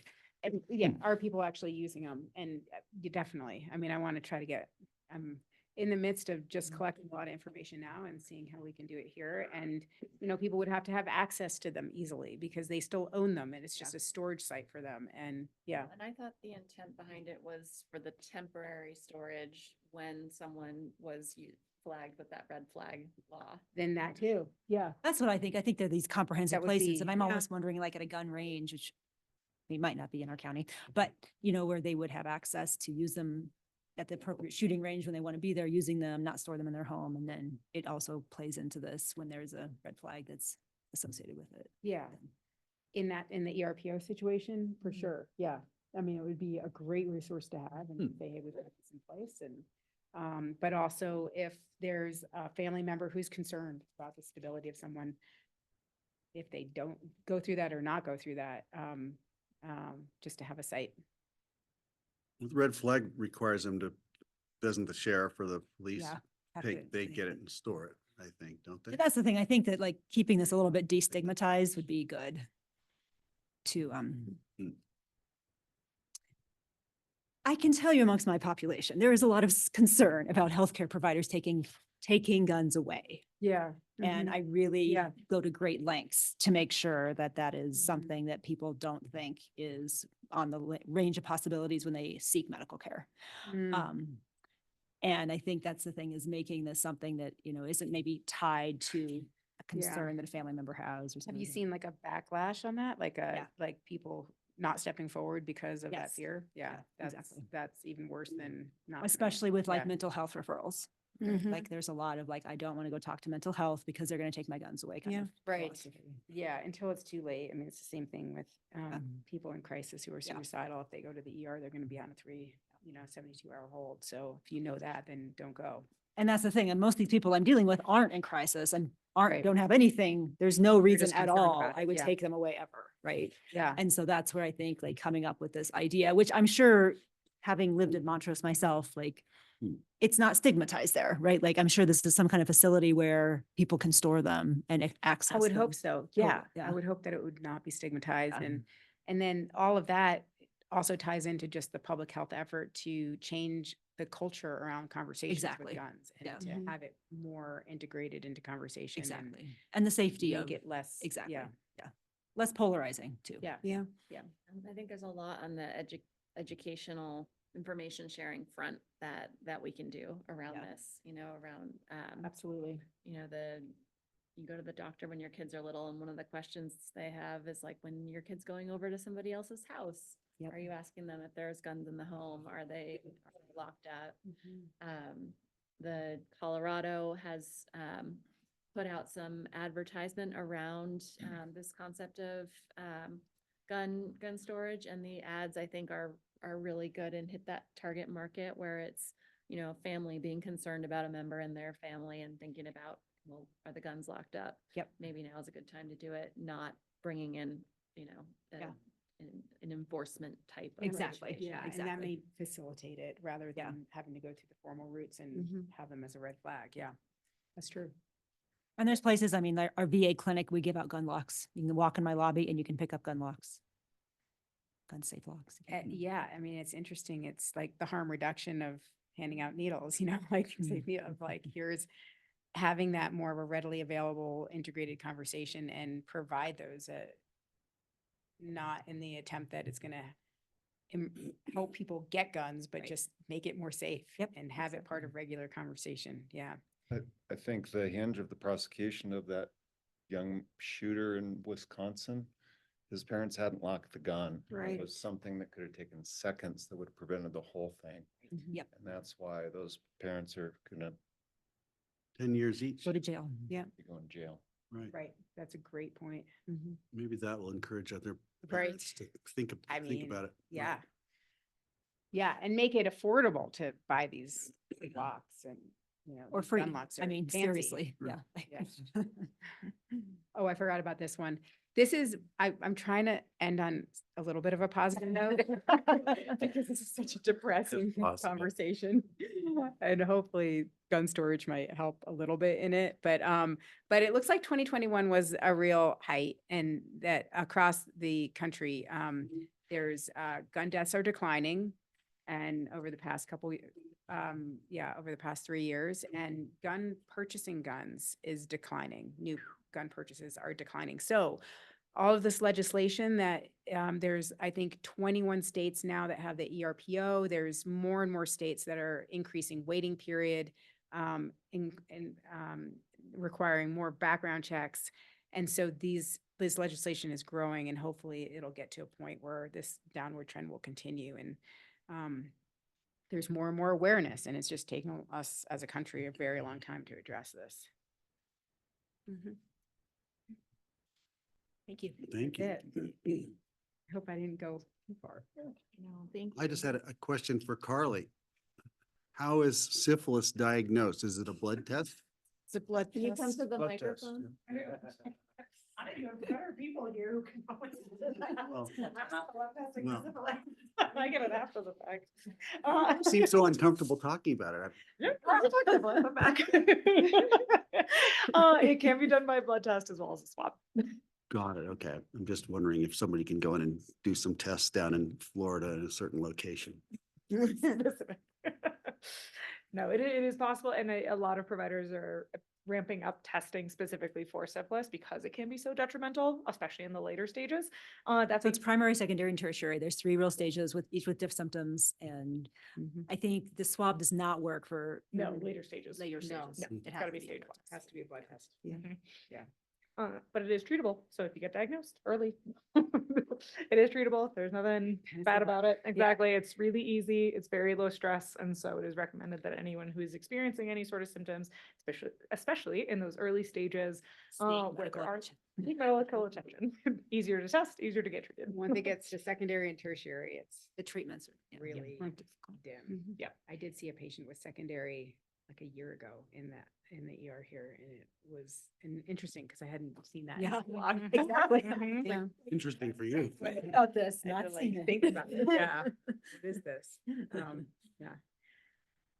I also just wanted to ask, thanks for your feedback and support in this. If there's any other ideas that anyone has that you generate or think about that we could do locally and kind of tangent, like something tangible to do locally. Done. I mean, if there was some community program where we could have people supply gun locks. Yeah. You know, for free to people. I think I could convince my board to get behind. Okay. Putting some money towards that. And- And are you talking about like the big locks that rifles go into, in people's homes or? They have Or all like different the- kinds. Trigger like locks, trigger trigger locks, locks, trigger locks. exactly. Yeah, Have there's a trigger couple locks. different- I was gonna Yeah. say. Yeah. I think that'd be great. Talk to the VSO. I think that'd be awesome. The VA Yeah. can bring some to the VSO. Oh. office. Good Like the idea. county would Yeah. purchase a certain number and Yeah. Yeah, be able to. you dispense. come to us for money and we'll ideally give it to you. Like the radon kits. But you know? Right. I think we have the I think votes. that's such a great idea. Like they're, yeah, What about easy. convincing against parents that it's an okay topic to bring up when their kid goes on a play date? You know, I was just thinking, the parents of my children's friends who I'd be most interested in asking are the ones I'm probably least, I'm most hesitant to ask. And so how do I break through It's a that? fascinating psychological thing Yeah. because like that can kill your kid. You know, it's not like, oh, you're gonna eat too much sugar that night or something, or Right. like not get enough sleep on the overnight. I know It's the like, consequences are very high, but still there's an but inhibition. it's hard to talk about. There's that Yeah. stigma. Yeah. But again, I lived in Montrose when my children were young, and every single time they went anywhere, You'd ask, every single time, see. But, and set people would role ask model. you? never, not once. Okay, it was just you. But did you ever get like awful responses? Mhm. Yeah. I Like, did you not, they assume did that not. About me and yeah. No, I didn't get that. I got that their guns weren't locked up and my children did not go over to their house. But their guns were not locked up? Correct. See what happens when you ask? Yeah, Wow. interesting. But I have to say, most people, no one took it badly. I mean, again, I think I talk about this at work, so to me, this is not a taboo Easy topic. I just conversation, talk yeah. about this. I Right. grew up in Wyoming. But, they would That also, explains it. they were very transparent with me and they didn't think twice about not having their guns locked up. Right.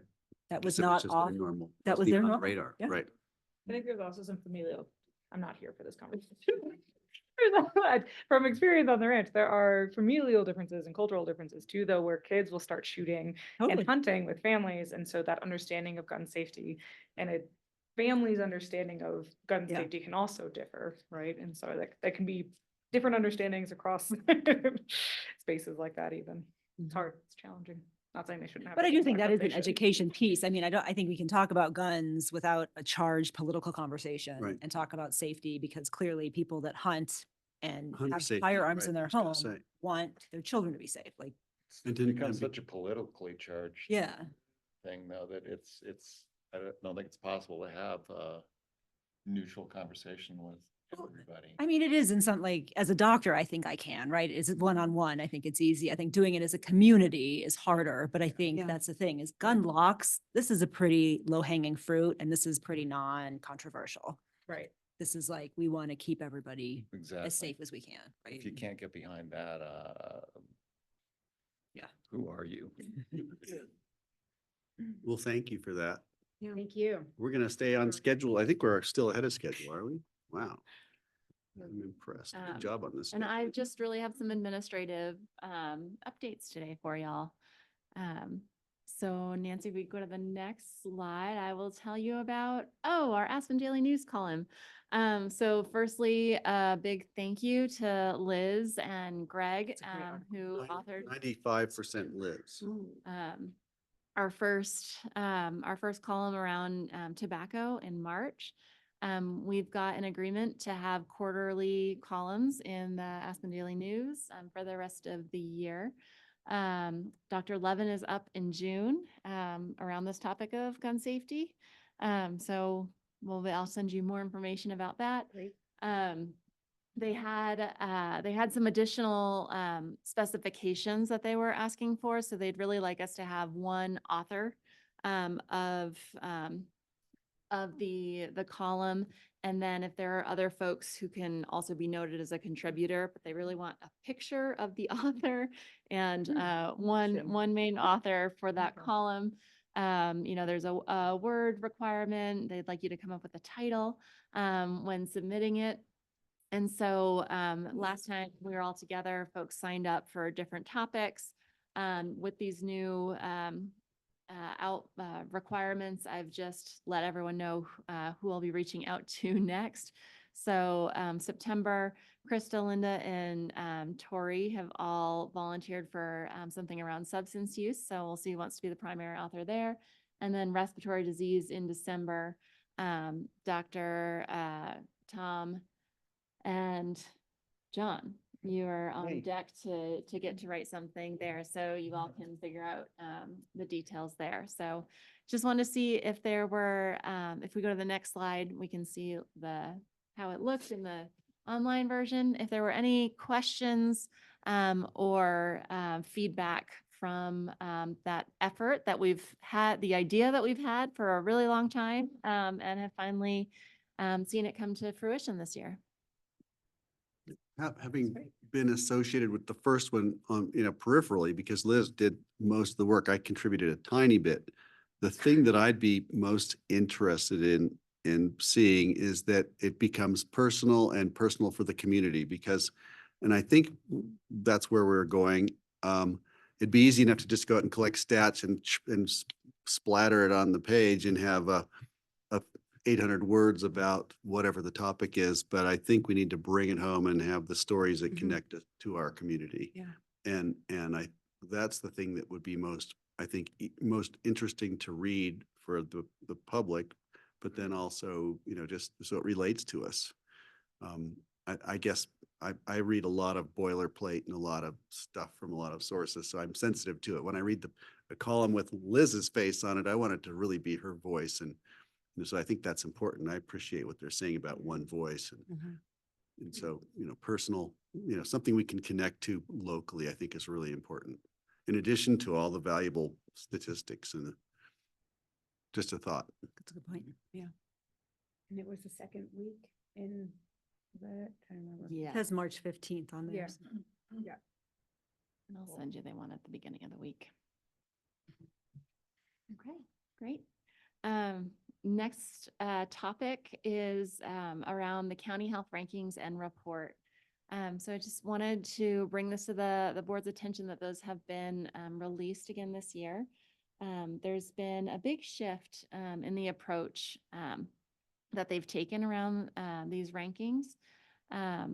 They've become a little bit more nuanced and have more of a continuum of where your county is from year to year. The annual rank had some folks who wasn't super encouraging for folks who might rank in the lower ranges.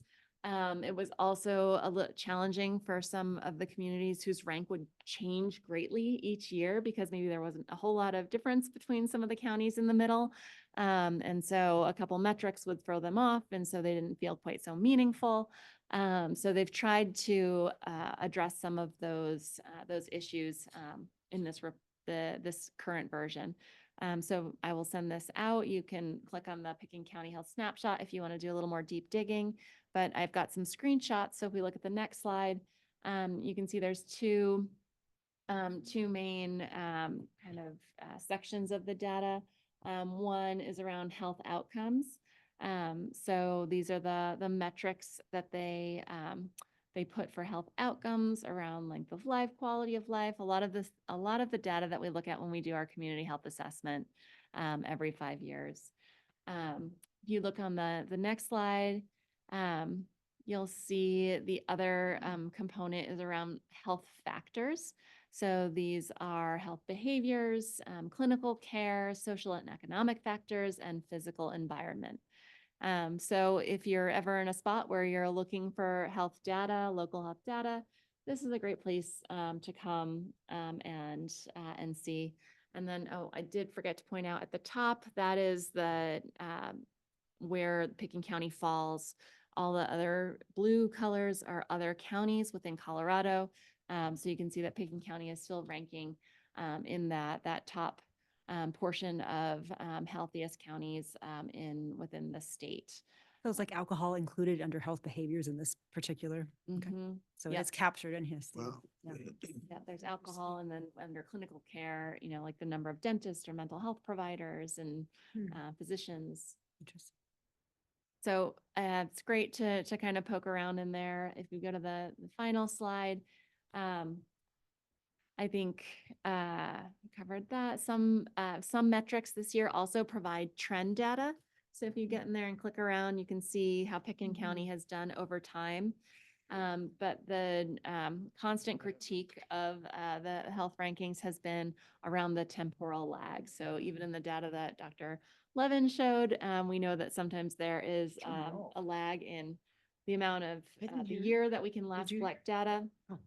And then when we're looking at it, right? So some of these metrics might be as recent as 2021, which we know a lot has changed since then. So just something to keep in mind if you are reviewing data in that database. You can always look at what the last year was that was being reported. Is there economic data tied to this? Like, can you see how does AMI track in Colorado compared to, we're in a fluid county, so you'd expect us to have the best healthcare and the most ubiquitous opportunities for healthcare. Unemployment, I know, is on there, and I think there are some additional economic metrics, graduation rates. I noticed the low birth rate, weight, excuse me. And I think in Leadville, that's shown that infants are about a pound or a half a kilogram less than at lower altitudes. And so there's some evidence that hypoxia relatively is related to a lower birth rate. I bet Linda could. Well, talk we to that. did, I mean, a long time ago, we wrote an article, Doug Hershey back in the day. We wrote an article and it was not found to be true, which was interesting in here anyway. And yeah, I mean, I delivered a lot of 9 and 10 pound babies here, so. Anyway, Maybe just a figment of the smaller population, not really, being large enough to average out like with millions of people. Right, right. I just thought hypoxia had something to do with our sense of specialness we all have here. It does. More and more hypocrisy you get, the Exceptionalism. more you believe. that. Oh, yeah. Yeah. We're special. We know that. That way. I've heard like rumblings of that conversation a lot. I know.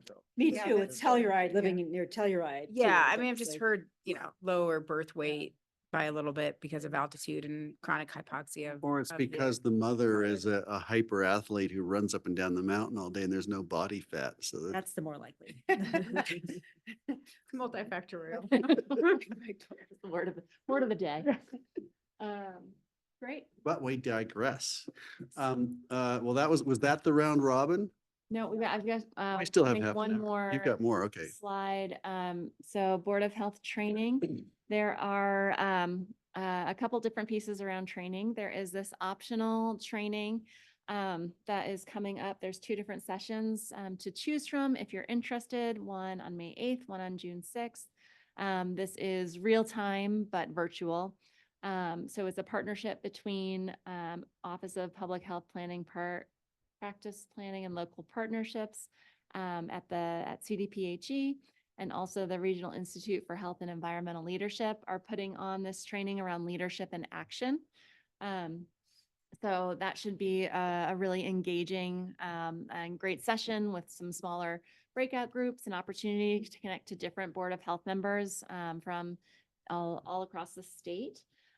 So please feel free to register if those either of those times or trainings would work for you.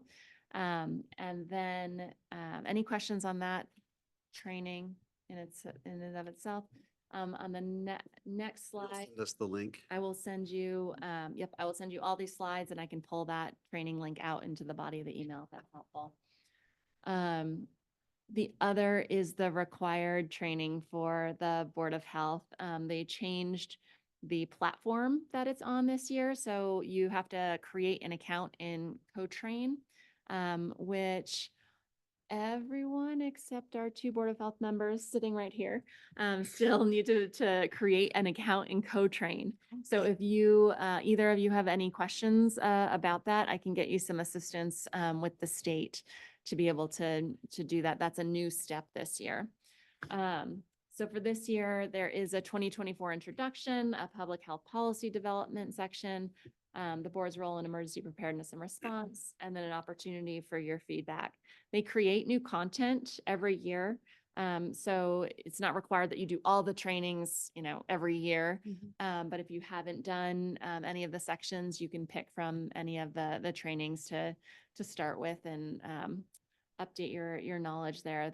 They're pretty, they've gotten pretty good about getting some local examples from Board of Health members across the state. And so they're pretty engaging. And so it says it's required, but you're not required to do all of it. How do you know there are mandatory ones and then Yes. those are optional? Yeah. And You it will can pick tell, one, yeah. it will tell can you when take your pick. when you log in. There's like 1 mandatory and 2, I think you can pick. Exactly. Okay. So they should be able to pull that information and send it to me throughout the year to see who has done those different pieces And is this something that has to be completed by, at the end of the year. okay, so we've got till December 31st. I think I've been putting off that one. I think I've got mine done and I Oh. sent you the. So it's possible. This is chair quality No, no. candidacy. I'll check in with them and send you all individual emails just so if Okay. we're all on the same page about what's been done, and if we need to follow up with the state to let them know, we'll do that. But yes, I really thank you all for being on the board and contributing and volunteering your time and continuing to keep up on these educational requirements. Thank I you. have CoTrain on my iPhone. Were you referring to me? Yes, Somehow I have it. great. Wow. It's an app? You're there. It's an app. Wow. The last update, I provided this via email, but just wanted to give thanks to the city of Aspen. They have stated that Board of Health members coming for meetings can park wherever they like. And if you do get a ticket, because that's the process, you can go in and say, I was at a Board of Health meeting, and they will waive it for you. Thank you so much, Steve. So That's great. I'll Thanks, John. send that along. I had nothing to do with it. Fantastic. Okay, any other topics anyone wants to bring up on for the good of the county? Okay, don't everybody jump in. We can shorten it. We can just say that our next meeting is on July 11th. And if do we need a motion to adjourn? I always forget we do. Are we ready to adjourn? Do we want does anybody want to say anything? We have a motion to adjourn. And a second from Dr. Kurt. All in favor?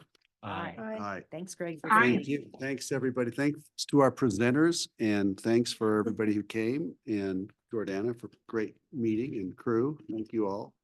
That was fascinating.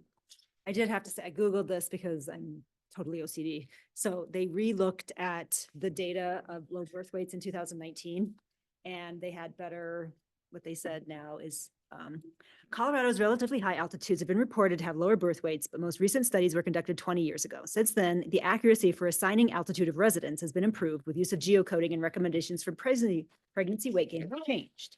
We therefore sought to determine whether currently residence at high altitude lowers birth weight. So after adjusting for all other factors, high altitude reduced birth weight by 101 grams and increased the risk of low birth weight by 27%. The only factors with larger impacts on low birth weight besides altitude are hypertensive disorders of pregnancy and cigarette use. And what? Cigarette use. Correct. Cigarette use. So those are obviously going to cause it more, but it's number 3 on the Yeah. list. So There's Oh, but significant. 100 grams is around Mhm. 4 ounces plus.